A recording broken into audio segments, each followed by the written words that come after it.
What's up, y'all? Billy from Perma Pastures Farm.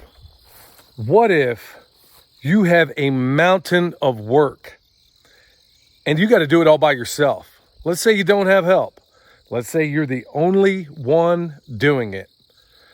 That's exactly what we're going to address today, because I got a good piece of work right up the side of this mountain over here.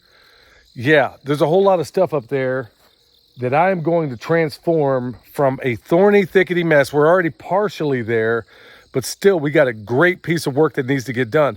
I'm going to do it by myself, and I'm going to show you how I tackle very, very big, what almost seems insurmountable at the very beginning, and how I go about doing it to make it happen. This video is almost certainly going to unfold over a few days, because that's what it takes when you got big projects, right? And I'm going to show you exactly how I do it and some of the ways I'm going to have to invent in order to make it work. For those that don't know, this is essentially what we started with. Okay, I don't know to what extent you're able to see it, but behind me, every thorny, thickety, possible mess you can possibly have is here. And we've partnered with the animals to run them through it and removed it.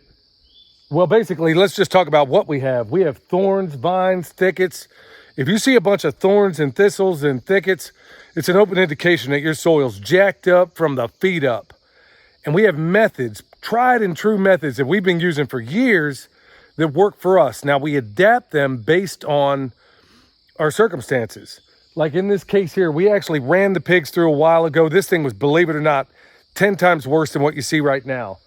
Ran the pigs through first, ran the sheep in after them, but with having a lack of time, you know, with all the other things like us, everybody else has going on, you don't always get it fully done, okay? So we knock it down and then come back later on and then worry about how to finish it.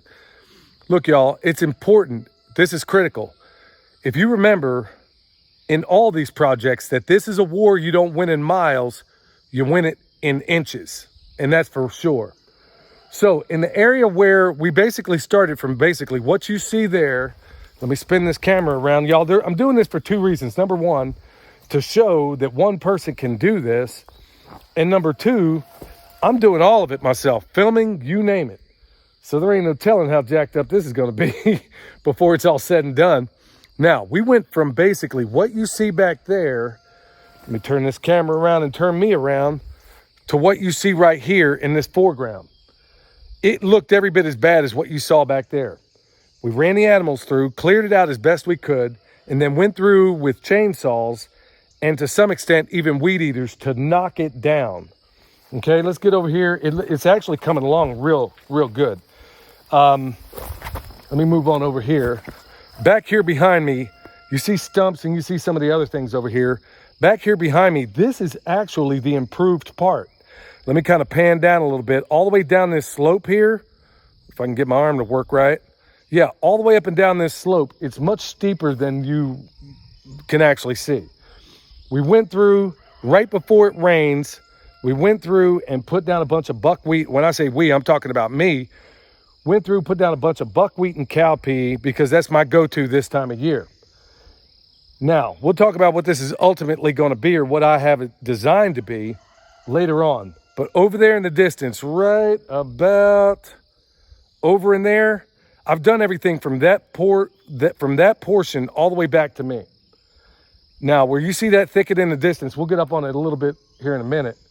That's my new project. That's where I got to work. That's what I got to get going. And it's a huge undertaking, especially for one person, but it can be done. So the plan is, let me first describe, okay, like I said, this is a very, very, very steep slope. And when it's slippery like it is right now, it makes it even more treacherous.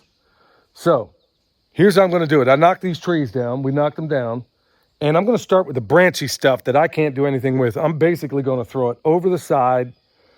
And then I'm going to worry about cutting up some logs. Don't worry, I'm doing all this systematically. So first things first, let me go get that chainsaw.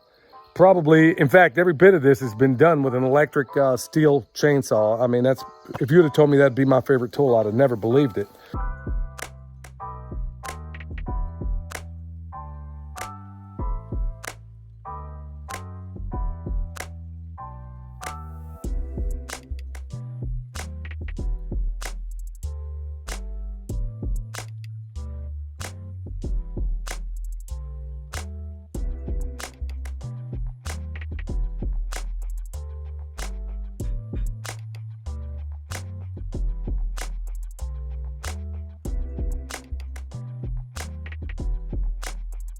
All right, so it's the next day. And right behind here is basically all of the branches from all of those trees that had to come off that hill. Okay, we're gonna move into step 2, but let me talk about for a moment the unfair advantage, like Greg Judy always talks about, that you need to give yourself. Okay, number 1, if you have a task you really don't wanna do, make it the first thing you do that day, number 1. Number 2, do it within a very specified piece of time, no matter how good you feel. Like for me, it's 45 minutes because I'm bundling my workout with 75 hard with the physical work that I'm doing out here. So that's 2 birds I can knock out with with another stone. Okay, number 3, attitude. Look, I have to convince myself when it's things I really don't want to do that, hey, Billy, I got to literally tell myself this. Look, you can go after Moby Dick in a rowboat and take the tartar sauce with you. You are going to get this done. That's what I tell myself. And then number 4, I'm also asking myself, okay, are there other things I can bundle with this? Okay, I know that later on today, I got to go to town, go work with my partners, particularly the bakery, and go pick up chicken food. Okay, so I know I got to go to a place that I really don't want to go to, and that means town. And so I know that almost certainly I'm going to come across some nut jobs, just the nature of where I live. And you may too. So while I'm out here, I got these earbuds here. Not only is it protecting my ears from running that chainsaw if I got to do it, but I'm also inoculating my brain against the basket cases that I'm almost certainly going to come across. So I'm putting on that full armor all at the same time, okay? So, like I said, work within those very specified blocks, do it early, get your mindset right, and have a can-do spirit, even on those things you hate to do. But the cool thing about working within a specified time period is you know that all you got to do is hit that finish line, and then you're done for that day, or maybe that part of the day. Maybe you want to come back later and work on it. Okay, so first thing was get those trees down, got that done. Get those branches off of there because it's going to be a nightmare if I don't. The branches come off first, and I got them over here near my bone sauce pile. When I make bone sauce, it's near this area. So those branches will definitely go on top next time I burn. Now I'm thinking, okay, let's go. Well, it's better that I go up here and take a look at it and show you along with what I got to do, because this is where the weird critical part comes in. Okay, here's the problem I have. Right here, got an apricot, got apples, peaches. I got a terrace that is right about there, okay? And I know it's green on green and it's hard for you to get a sense of 3D, but basically I got a bunch of logs on the side of this thing that need to come down. I mean, that's the kind of area we're talking about. And I know you can't get a sense of steep here, but it's very steep. When I'm working on there, y'all, I'm a middle-aged man, so I'm trying not to fall, you dig? It's not like I'm worried about breaking a hip, but when you're working on areas that are really this steep, you feel about as unshaky as Joe Biden walking down off of Air Force One. You dig what I'm saying? So I got to figure out how to get all these logs that I got laid up here down this hill without busting up all the trees and everything else I got down below it, you see? So that's the real trick. But I think I got a solution.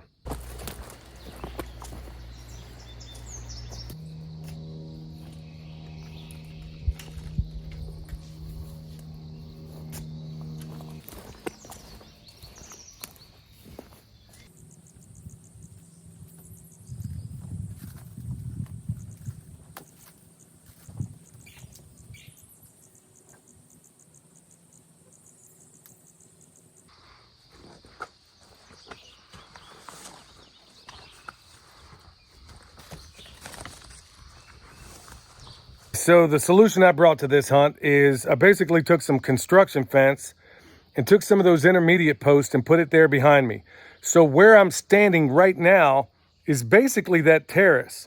And then everything up this hill you see here, that's where the problem is. Like I said, I can't just roll it over the side or I'll be busting over all this comfrey I got planted, all these blueberries, all these fruit trees, everything else. And all of them, if they were a lot more mature, then it would be less of a problem. But that's not the case. But I'm working in a very, very, very steep environment, and I know you can't get the full extent of it.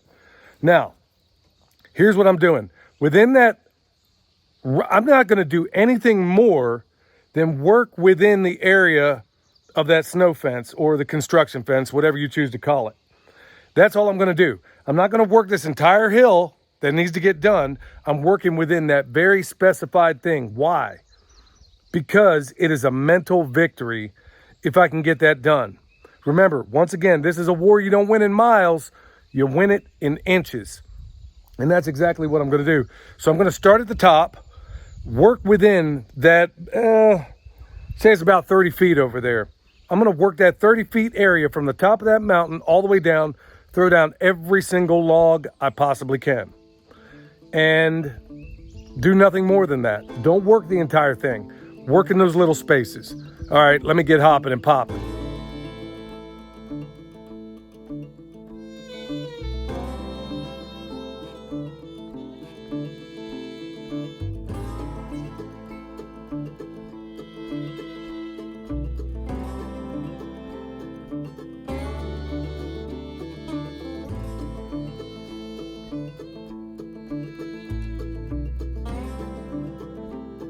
All right, before I get into the next part of it, let's just kind of take stock of where we started.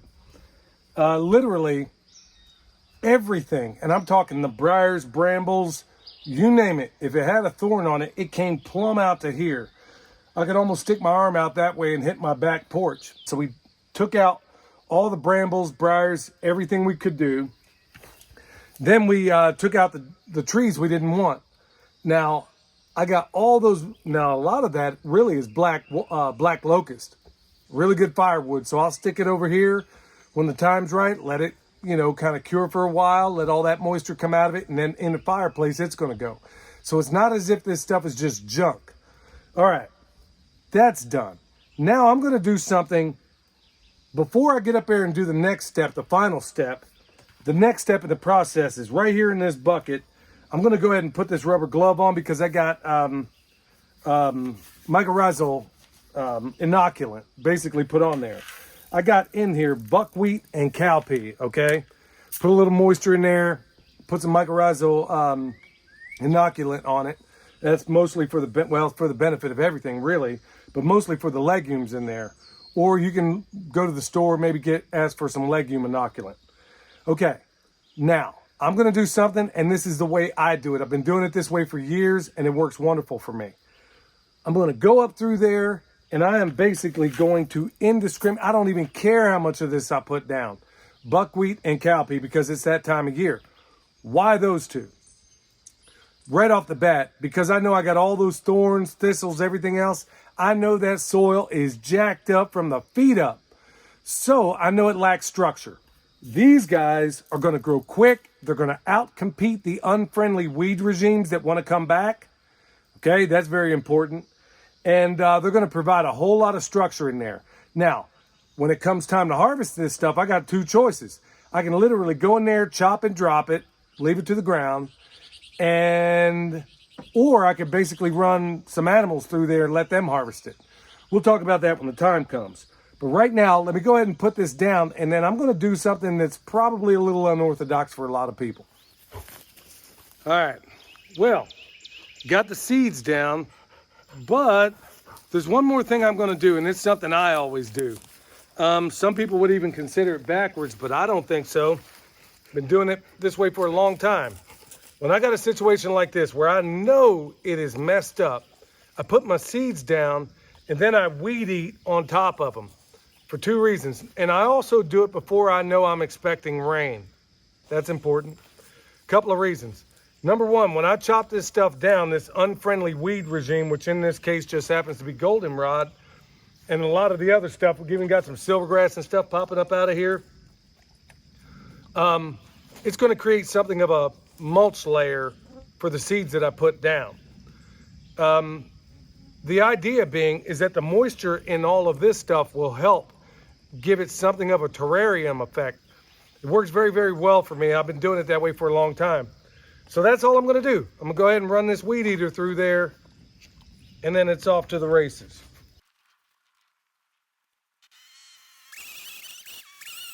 Okay, that's nearly a wrap. So what do I got in this bucket? I got a bunch of comfrey crowns. So when you buy comfrey from us and it matures and you split it, you wind up with some of these crowns. Check that out. And this is really how simple I'm gonna go about it. So I'll find some of these bare spots. Don't even really matter. I can stick it up in some of these other areas. I'm just gonna stick my trowel in there, put the edge of this in there, cover it up. Now, why am I doing this? Because let me go ahead and spin this around. I'm about as sweaty as a runaway slave right now. The idea is, this is very, very steep. Not a pleasant place to have to work. So I'm thinking in my permaculture design, what is it ultimately gonna be? Well, the idea is ultimately at least make a mountain orchard all the way to the top of that. But there's a little halfway place in between there. While I'm working on improving the quality of this soil, and there's a bunch of dogs I'm gonna take to the hunt when that happens. While I'm doing that, I could easily open up a whole lot of pasture for my sheep to graze, for my chickens to go. I mean, honestly, with what we've done with the silvopasture, and over here, we've almost doubled our grazing capacity, which we're gonna need because we don't have anywhere near the stocking density we have. So that brings me right back to these comfrey crowns. I can put them as close or as far away as I want. I'm gonna probably go a couple of feet. The idea is, instead of us dragging these comfrey leaves up here to them, well, forget a bunch of that. Why not put it where they're gonna be grazing anyway? So when it transitions from a very steep pasture environment into an orchard environment, like I said, I won't get too far ahead of myself. The comfrey that I need in the orchard is already here because the sheep honestly will eat it plumb down to here. And then it'll keep coming back and back and back. They're gonna do the same thing with the grass that ultimately comes up throughout here. So it doesn't have to be just a one-way trip and this is what it's gonna be. It's gonna be a halfway trip. First things first, sheep are gonna have their way, chickens will have their way, and then ultimately it'll be an orchard. That's my desire for this. All right, y'all, so to bring everything kind of come home, think about those incredible projects that just seem too much for you to bear. I literally cleared 30 feet all the way to the top. That's all I did, 30 feet. And then I set my timer 45 minutes, okay?